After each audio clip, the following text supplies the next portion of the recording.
नमस्ते दोस्तों, विज्ञान भैरव तंत्र की इस यात्रा में आपका स्वागत है। आज हम बढ़ रहे हैं 78वें सूत्र की ओर। 78वें सूत्र में महादेव शिव भगवान कहते हैं, जहाँ कहीं भी तुम्हारा अवधान उतरे उसी बिंदु पर अनुभव। आइए इस सूत्र में बताई गई विधि को समझने का प्रयास करते हैं। सूत्र कहता है, जहाँ कहीं भी तुम्हारा अवधान उतरे उसी बिंदु पर अनुभव। क्या अनुभव? इस विधि में सबसे पहले हमें अवधान साधना होगा, अवधान का विकास करना होगा। हमें इस भांति का अवधान पूर्ण रुझान विकसित करना होगा कि यह विधि संभव हो, और तब जहाँ भी हमारा अवधान उतरे हम अनुभव कर सकते हैं। क्या अनुभव कर सकते हैं? स्वयं को अनुभव कर सकते हैं। जैसे एक फूल को देखने भर से हम खुद को अनुभव कर सकते हैं, तब फूल को देखना केवल फूल को देखना नहीं है, वरन फूल को देखने वाले को भी देखना है। लेकिन यह तब संभव है जब हम अवधान के रहस्य को जान लें। जब हम फूल को देखते हैं और सोच सकते हैं कि हम फूल को देख रहे हैं, तो हमने क्या किया? फूल के बारे में सोचना शुरू कर दिया और हम फूल से चूक गए। तब हम वहाँ नहीं हैं जहाँ फूल है, हम सोचने में ही कहीं और दूर निकल गए, फूल से हट गए। अवधान का अर्थ है कि जब हम फूल को देखें तो फूल को ही देखें और कुछ न करें, कुछ न सोचें। मानो सब कुछ ठहर गया है, मन भी ठहर गया है, अब कोई विचारण नहीं है, फूल का सीधा अनुभव भर है। हम वहाँ हैं जहाँ फूल है और हमारे और फूल के बीच कोई विचार नहीं है। यदि यह संभव हो तो हम पाएंगे कि अचानक हमारा अवधान फूल से लौटकर स्वयं पर आ जाएगा, एक वर्तुल बन जाएगा। हम फूल को देखेंगे और वह दृष्टि वापस लौटेगी, फूल उसे वापस कर देगा, दृष्टा पर ही लौटा देगा। अगर विचार न हो तो ही यह घटित होता है, यही घटित होता है।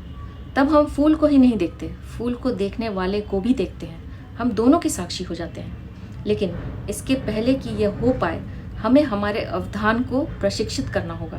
हमारा अवधान सतत बदलता रहता है, यहाँ से वहाँ और वहाँ से कहीं और चला जाता है। हम एक क्षण के लिए भी अवधान पूर्ण नहीं रहते हैं। हम थोड़े शब्द सुनते हैं और खाली स्थानों पर अपने शब्द डाल देते हैं, और जितना हम अपने शब्द डालते हैं उतनी ही पूरी चीज़ बदल जाती है। कुछ भी सुनते हैं और तुरंत उसके बारे में सोचने लगते हैं। हमारा मन मौन नहीं रह सकता।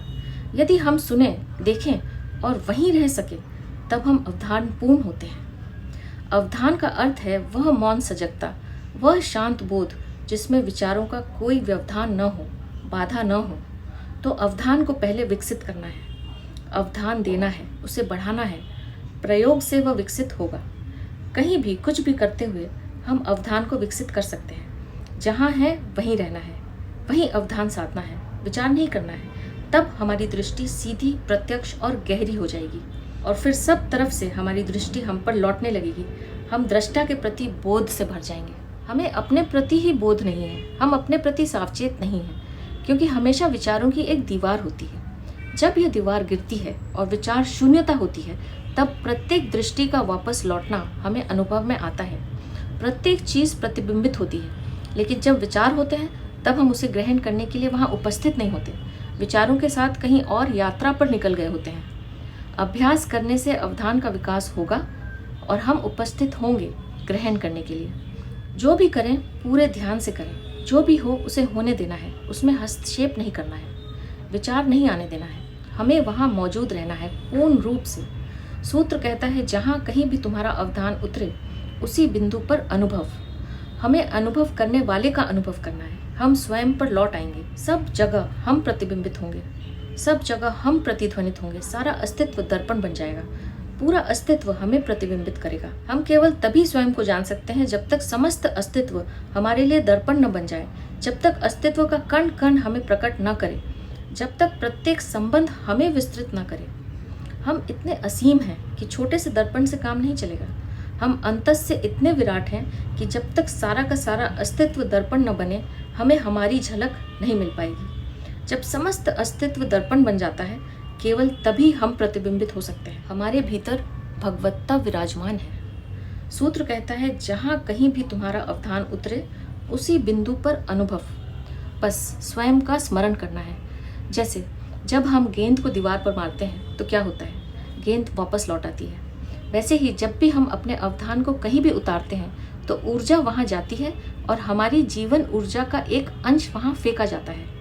यही कारण है कि दिन भर कुछ न करके भी हम थक जाते हैं, क्योंकि हम जो भी देख रहे हैं, सोच रहे हैं, हम अपनी ऊर्जा वहाँ फेंक रहे हैं और वह ऊर्जा वापस भी लौट रही है, लेकिन उसे हम ग्रहण करने के लिए वहाँ उपस्थित ही नहीं है। तो हमें क्या करना है?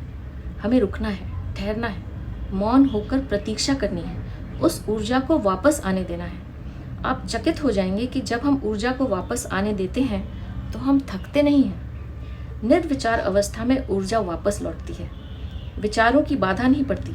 जब हम वहाँ मौजूद होते हैं तो हम पुनः आत्मसात कर लेते हैं, और वह पुनः आत्मसात करना हमें पुनर्जीवित कर देता है। सच तो यह है कि हमारी आंखें थकने की बजाय ज़्यादा शिथिल, ज़्यादा प्राणवान, ज़्यादा ऊर्जावान हो जाती हैं। तो यह था 78वां सूत्र। आप भी इस सूत्र में बताई गई विधि का प्रयोग अवश्य कीजिए। ये बहुमूल्य जीवन यूं ही न जाने दीजिए।